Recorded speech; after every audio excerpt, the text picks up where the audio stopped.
అస్మద్గురుభ్యో నమః.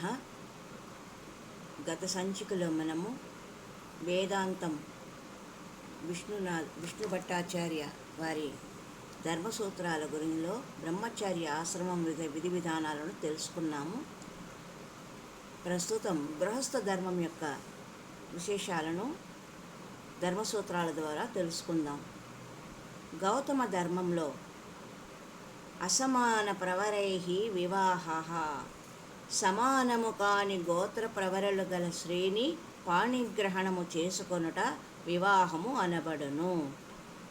మరి యొక్క ధర్మసూత్రము గౌతమ ధర్మంలో నిత్యం శుచిః సుగంధిః స్నానశీలః, స్నాతకుడు ప్రతినిత్యము శుచిగా చందన ఆద్య లేపనచే సుగంధ సంయుక్తుడుగా స్నానశీలుడుగా ఉండును.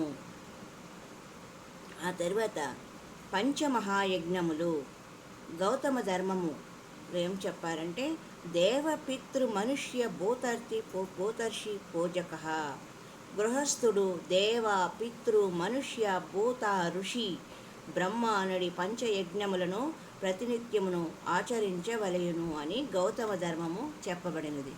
పంచానాం యజ్ఞానాం అనుష్ఠానం దేవపితృ మనుష్య భూత బ్రహ్మణాం అంటూ గౌతమ ధర్మంలో ధర్మసూత్రాలను చెప్పబడినది.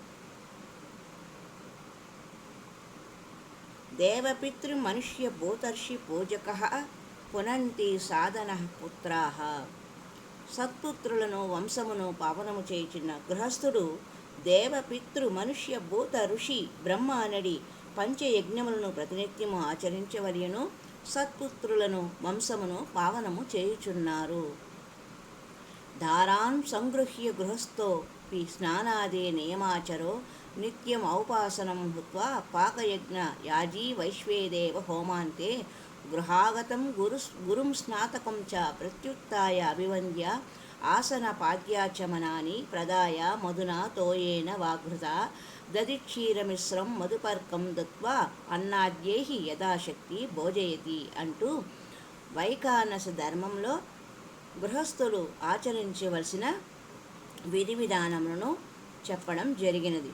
గృహస్థుడు స్నాన ఉపాసనాది నియమములను ఆచరించుచున్నవాడై ప్రతిదినము ఔపాసనాది హోమములను స్థాళీపాకాది పాకయజ్ఞములను నిర్వర్తించుచున్నవాడై వైశ్వదేవానంతరము తన గృహమునకు వచ్చిన ఆచార్యుని గూర్చి గాని స్నాతకుని గూర్చి గాని ఆసనం నుండి లేచి నమస్కరించి ఆసన పాద్య ఆచమనములు అర్పించి తేనెతో లేక జలముతో కానీ లేదా ఘృతము మధు క్షీరములతో మిశ్రమమైన మధుపర్కమును ఇచ్చి అన్నాదులతో యథాశక్తి తృప్తిపరచేవలెనని చెప్పడం జరిగినది.